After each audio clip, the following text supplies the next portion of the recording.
Morning everyone. आज मैं एक टॉपिक कंटिन्यू करने वाला हूँ जो है moving average, how to use moving average. जो वीडियो मैंने बनाया था उस चीज़ के ऊपर मैं कुछ चीज़ें मैं कंटिन्यू करने वाला हूँ। जैसे जो ऐसे में है, जो हमने ऐसे में लगाया है, उस दिन हम लोगों ने बात किया था कि एसएमए के क्रॉसओवर के बाद अगर एसएमए के ऊपर कोई एक सपोर्ट लेता है या फिर वहाँ पे कोई एक रेजिस्टेंस लेता है तो वहाँ से हम लोग देख सकते हैं अपने एंट्री जोन के लिए हम लोग इस चीज़ को मार्क कर सकते हैं या फिर कोई डिसीजन ले सकते हैं कि हाँ यहाँ से हम हमारा एंट्री जोन लेके आगे चल सकते हैं।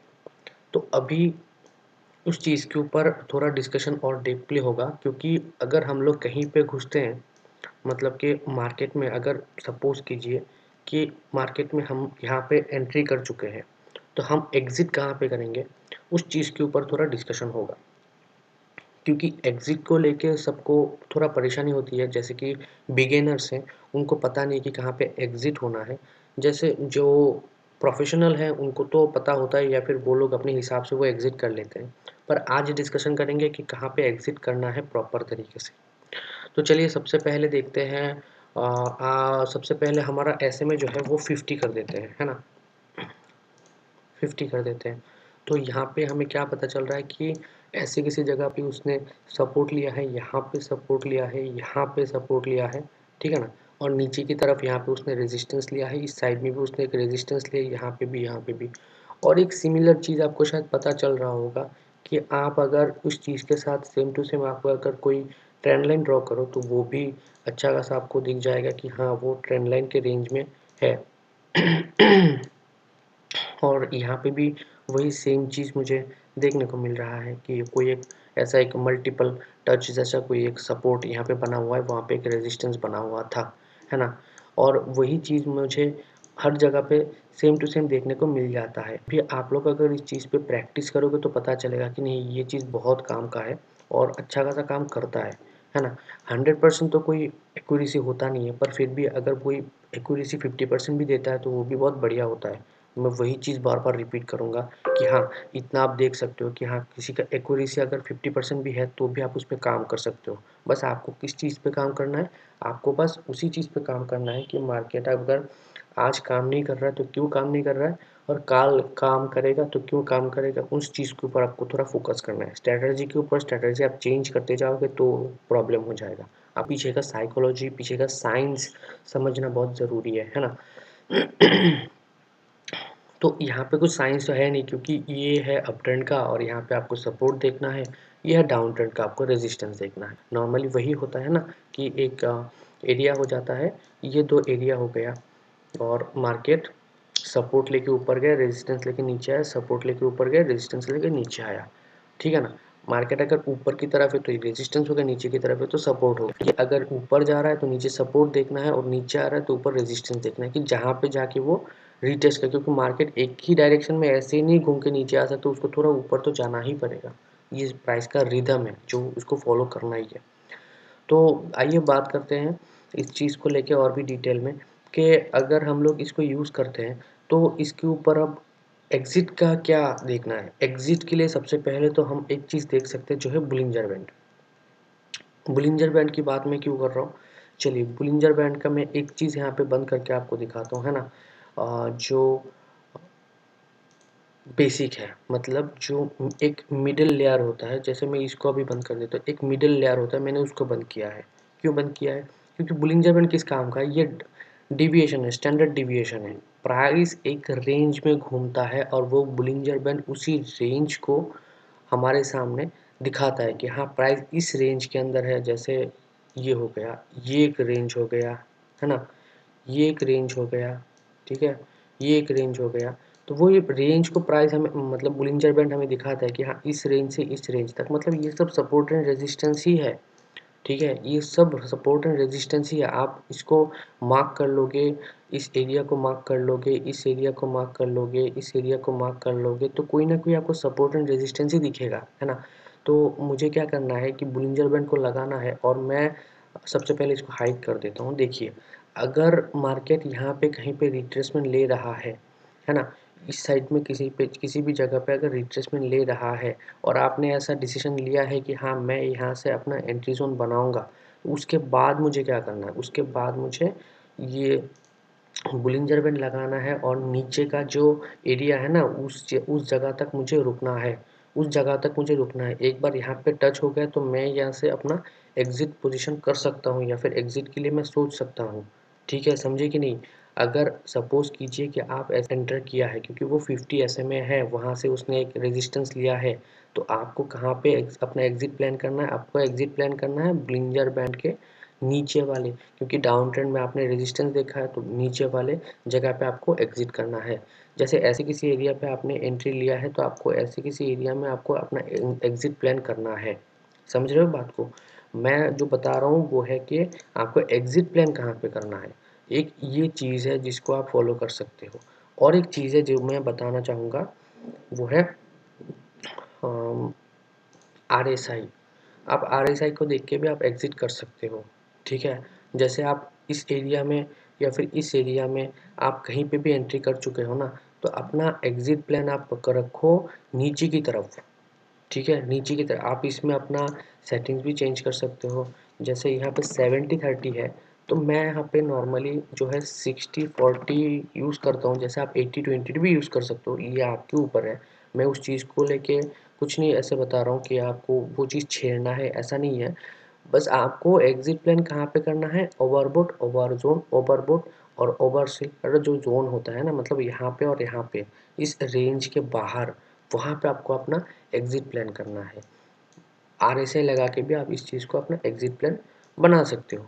जैसे आपने इसी किसी एरिया में आपने अपना एंट्री जोन बनाया है, तो आपको कहाँ पे एग्जिट करना है, आपको बाहर किसी एरिया में एग्जिट करना है। मतलब आप ऐसे किसी लेवल में, मतलब प्रीवियस जैसे कोई हाई हो गया, ऐसा कोई हाई हो गया तो उसके आसपास आप अपना एग्जिट प्लान कर सकते हो। ठीक है, ये आपको धीरे धीरे पता चलेगा, आपको धीरे धीरे इसको एक्सपीरियंस के साथ आपको बिल्डअप करना होगा, चीज़ों को समझना होगा। मतलब EMI को आप तो यूज़ करोगे ही, पर EMI को यूज़ करने के बाद आप जो भी आप एनालाइज करोगे और उसके बाद आपका जो भी रिजल्ट निकलेगा कि हाँ मुझे यहाँ पे एंट्री करना है, अल्टीमेटली क्या है कि आपको एंट्री पकड़ना है, एंट्री जोन पकड़ना है जहाँ पे आप एंटर करोगे। तो जहाँ पे आप एंटर करोगे वहाँ पे आपको वही चीज़ देखना होगा कि मुझे एग्जिट भी कहाँ पे करना है, तो उस चीज़ को भी प्लान करना बहुत ज़रूरी है। ऐसे हड़बड़ी मतलब फोमो नहीं लाना है, मैं उसी वजह से ये चीज़ बता रहा हूँ। मैंने साइकोलॉजी के क्लास में मैंने वही बताया था कि फोमो नहीं लाना है, फोमो लाओगे तो दिक्कत हो जाएगा, है ना। अभी मैं यहाँ पे और एक चीज़ आप लोगों के साथ एक मिनट में और एक चीज़ यहाँ पे है जो मैं बताना चाहूँगा। जैसे ऑल EMI हो गया, ठीक है। अब ऑल EMI यूज़ करके हमें क्या फ़ायदा मिल सकता है, ठीक है।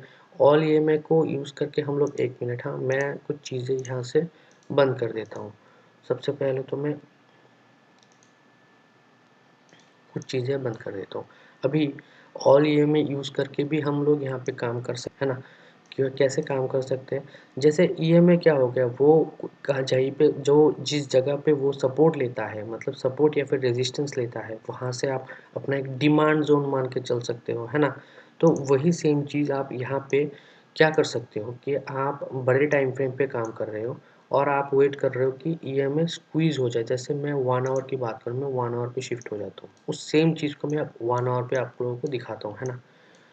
क्योंकि ये थोड़ा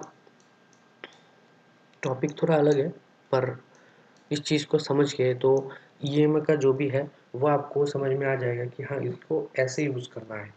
तो सबसे पहले देखिए कि EMI के क्रॉसओवर में और उसके बाद कोई एक एरिया जो हर एक EMI को क्रॉसओवर करेगा ना, जब मार्केट हर एक EMI को क्रॉसओवर करेगा तब वो अपना ट्रेंड चेंज कर रहा है। हर एक EMI को वो जब क्रॉसओवर करेगा, जैसे इस जगह पे हो गया अपना, हर एक EMI को इसने क्रॉसओवर किया और ये ऊपर तक गया पर वहाँ पे सस्टेन हुआ नहीं, ठीक है। उसके बाद उसने फिर से क्रॉसओवर किया और उसके बाद अब ये सस्टेन कर रहा है, क्योंकि एक-एक EMI के ऊपर वो अपना रेजिस्टेंस ले रहा है और फिर से नीचे आ रहा है। मतलब ऊपर जाके कोई सपोर्ट नहीं ले रहा है, ऊपर जाके वो फिर से नीचे आ रहा है। ऊपर जाके अगर सपोर्ट लेता ना तो पता चलता कि हाँ ये देखिए ऊपर गया और सपोर्ट लिया तो ये अप ट्रेंड में है, और नीचे आके वो सपोर्ट ले रहा है तो अपना ट्रेंड को भी दिखा रहा है और आपको अपना एंट्री जोन भी पता चल रहा है। समझ रहे हो? तो यहाँ पे आप ईएमआई को ऐसे भी यूज़ कर सकते हो, ये आपके ऊपर है कि आप कैसे यूज़ करोगे ईएमआई को। पर मैं आपको एक चीज़ बताऊँगा कि इसके अंदर आप अपना एग्ज़िट प्लान भी साथ ही साथ करो तो आपके लिए बेहतर होगा। ये जो सेटअप है या स्ट्रैटेजी है या फिर जो भी है आप जैसा भी समझो, इस चीज़ को आप ऐसे यूज़ करो और पीछे की साइंस को समझो कि हाँ, मुझे यहाँ पे एंट्री लेना है और यहाँ तक मुझे एग्ज़िट का प्लान करना है। अगर ऐसे नहीं करोगे तो आप मतलब क्या है ना कि आपका पर्टिकुलर टारगेट नहीं होगा ना, तो आपको समझ में नहीं आएगा कि आपका सेटअप कितने एक्यूरेसी में काम कर रहा है। ठीक है, आप इस चीज़ को किसी भी चार्ट के अंदर अप्लाई कर सकते हो। जैसे यहाँ पे बैंक निफ्टी हो गया, उसमें भी आप अप्लाई करके उस सेम चीज़ को ही देखोगे।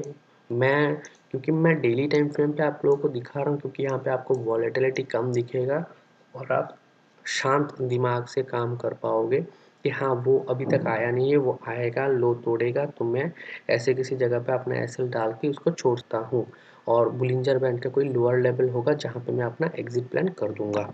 जैसे नेचुरल गैस की बात हो गया, उसको भी आपको यहाँ पे या फिर इस साइड पे आपको उसका एंट्री जोन आपको सही तरीके से दिख जाएगा। और इसके साथ ही साथ ये देखिए सिल्वर हो गया, सिल्वर में भी आपको सेम ही चीज़ दिखेगा। मतलब आपको किसी भी चार्ट में कोई सी भी चार्ट में आप इसको अप्लाई कर लो, आपको आपके काम आएगा। पर हाँ, ये ऑल टाइम आपको सेटअप नहीं देगा, आपको पर्टिकुलर किसी टाइमिंग पे ही आपको वो सेटअप यूज़ करना होगा। अगर आपको इस चीज़ के ऊपर क्या बोलते हैं कि आपको क्विक मोमेंटम में काम करना है, तब 5 ईएमए अप्लाई करो और उसके बाद 5 ईएमए में आपको क्या करना है कि आपको वेट करना है कि हाँ, ये क्रॉसओवर हो गया, अब थोड़ा वेट करूँ। और इसके साथ ही साथ मैं इसमें बुलिंजर बैंड ऐड कर देता हूँ, और उस पे मैं अपना जो मिडिल लेयर है ना, उसको मैं बेसिक्स जिसको बोलते हैं मैं उसको बंद कर देता हूँ, है ना। तो अब क्या हो गया कि 5 ईएमए हो गया। अब मैं देखूंगा कि 5 ईएमए कहाँ पे है। 5 ईएमए यहाँ पे एक क्रॉसओवर हो चुका है, तो यहाँ पे मैं अपना कुछ एक प्लान कर सकता हूँ, यहाँ तक मैं अपना टारगेट मान के चल सकता हूँ। जैसे इस एरिया में हो गया, यहाँ पे इसने दिखाया, तो मैं यहाँ तक एक छोटा सा ट्रेड बनता है। और उसके बाद आपको अगर एसएल ट्रेल करना आता है तो आप उस चीज़ को ट्रेल करके यहाँ तक लेके जा सकते हो। खैर वो बात की बात है, क्योंकि अब वो उसके लिए बहुत एक्सपीरियंस चाहिए, तो मैं एसएल ट्रेलिंग के लिए अभी बताऊंगा नहीं, क्योंकि आप एसएल ट्रेल करोगे तो आप फंस जाओगे, आपका पैसा फंस जाएगा, आप फंस जाओगे, तो ये आपके लिए दिक्कत होगा, है ना। तो इसलिए मैं आपको अभी वो चीज़ तो सजेस्ट नहीं करूँगा, पर हाँ, मैं आपको वो एक चीज़ सजेस्ट करूँगा जो है आप स्विंग ट्रेड भी कर सकते हो इसके द्वारा, क्योंकि डेली टाइम फ्रेम पे है ना। अब देखिए यहाँ से यहाँ तक का उसने कुछ देखिए 3000 के ऊपर का पॉइंट यहाँ से यहाँ तक वो दौड़ चुका है सिल्वर में, है ना। तो आपको ये चीज़ जैसे इस साइड से इस साइड तक मैं यहाँ तक मान के चलता हूँ, यहाँ तक शायद आप होल्ड ना कर पाओ, 2800 पॉइंट तक वो दौड़ चुका है। तो आप ऐसे आप अपना ट्रेड प्लान कर सकते हो शुरुआती दौर में। आप धीरे धीरे अपना कैपिटल को ग्रो कर सकते हो और सही रिस्क मैनेजमेंट के साथ आप काम करोगे तो आपका कैपिटल भी ग्रो होगा, आपको प्रॉफिट भी दिखेगा, लॉस भी होगा वो भी दिखेगा, और आप अपनी गलतियों को भी सुधार सकते हो, क्योंकि मतलब सेटअप को जितना सिंपल रखोगे आपके लिए उतना ही बेहतर होगा। उसको जितना कॉम्प्लिकेटेड करोगे आपका ट्रेडिंग उतना ही कॉम्प्लिकेटेड होता जाएगा, आप फ्रस्ट्रेटमेंट में हो जाओगे, आप बहुत फ्रस्ट्रेशन में चले जाओगे, डिप्रेशन में चले जाओगे, क्योंकि ये चीज़ ही ऐसा है कि माइंड कंट्रोल सबसे बढ़िया है। लोग इसको यहाँ पे चार्ट पे समझते हैं कि हाँ, चार्ट ही मेन है। एक्चुअली चार्ट आप देखोगे छोटा मोटा स्किल से आप इसको यहाँ से यहाँ तक ले लोगे, ठीक है, और ये ऑल टाइम काम करेगा नहीं वो भी मैं आपको बता रहा हूँ, पर जब वो काम नहीं करेगा, जैसे मैंने यहाँ पे एक एंट्री लिया और यहाँ तक पहुँच के फिर से रिवर्स मार रहा है और मेरा एसएल हिट कर दिया, तब क्या, तब वो बार ईगो में आ जाता है और उसमें दिक्कत होता है। उस चीज़ की वजह से अपने साइकोलॉजी को स्ट्रॉन्ग करना होता है, क्योंकि आप जितना भी कोशिश करोगे, आप 100% फुल प्रूफ स्ट्रैटेजी या फिर सेटअप आपको नहीं मिलेगा, और मार्केट आपके हिसाब से कभी नहीं चलेगा, वो चलेगा अपने हिसाब से, और आपको उसके हिसाब से काम करना होगा, उसके हिसाब से आपको डिसिप्लिन मानना होगा, प्लान करना होगा, तब जाके आपका काम बनेगा। ठीक है, तो चलिए मैंने इस चीज़ को आज डिस्कस करके डिटेल में बता दिया है। बात करेंगे किसी और टॉपिक के ऊपर, ठीक है। और साइकोलॉजी के क्लासेस मैं और भी अपलोड करने वाला हूँ, और भी वीडियोस मेरा अपलोड होने वाला है साइकोलॉजी के लिए। ये होगा ईएमआई का जो मैंने शुरू किया था एक वीडियो शुरू किया था, how to use moving average, उस चीज़ को मैंने यहाँ पर मैंने ख़त्म किया है, क्योंकि यहाँ पे मैं आपको वही चीज़ दिखाना चाह रहा था कि आपको एग्जिट प्लान कहाँ पे करना है। जैसे अभी मैं इसको थोड़ा हाइड कर देता हूँ, तो यहाँ पे आपको अगर 100 ऐसे में आप अगर यूज़ करते हो, तब भी आपको यही बुलिंजर बैंड है जिसको लगा के आप यहाँ से अपना एग्जिट प्लान कर सकते हो। यहाँ पे जैसे ये एक एरिया हो गया जहाँ पे इसने ऊपर क्रॉसओवर किया है, एक रिट्रेसमेंट भी लिया है, उस चीज़ को भी आप क्लियरली देख सकते हो, और मैं अपना एग्जिट प्लान यहाँ तक कर सकता हूँ, है ना। यहाँ से यहाँ तक मैं कर सकता हूँ, यहाँ से एक एंट्री लेके मैं यहाँ तक का अपना एग्जिट प्लान कर सकता हूँ, यहाँ पे एक एंट्री लेके यहाँ तक का मैं अपना एक एग्जिट प्लान कर सकता हूँ। तो ये चीज़ हो सकता है, और अच्छा खासा पॉइंट भी दौड़ता है। देखिए यहाँ पे 4000 पॉइंट, और यहाँ पे देखिए 5000, और यहाँ पे देखिए 2800, मतलब 2900 2800 पॉइंट तक, मतलब अच्छा खासा पॉइंट आप कैप्चर कर सकते हो। आपको ओवर ट्रेडिंग नहीं करना कि हर बार मैं एंट्री करूँ, यहाँ से क्रॉसओवर दे रहा है मैं एंट्री करूँ। कुछ कंफर्मेशन, जैसे ये हो गया, एक सपोर्ट ले लिया, यहाँ पे सपोर्ट ले रहा है 2 कैंडल, यहाँ पे उठने के बाद एक रिट्रेसमेंट ले रहा है ना। तो उस चीज़ को आपको समझना होगा, ट्रेंड को आइडेंटिफाई करके आप कर सकते हो। ये बहुत ही सिंपल है, इससे ईजिएस्ट वे में आप काम नहीं कर सकते, ठीक है। तो चलिए, वीडियो अगर अच्छा लगा तो लाइक एंड सब्सक्राइब ज़रूर करना दोस्तों। Thank you so much.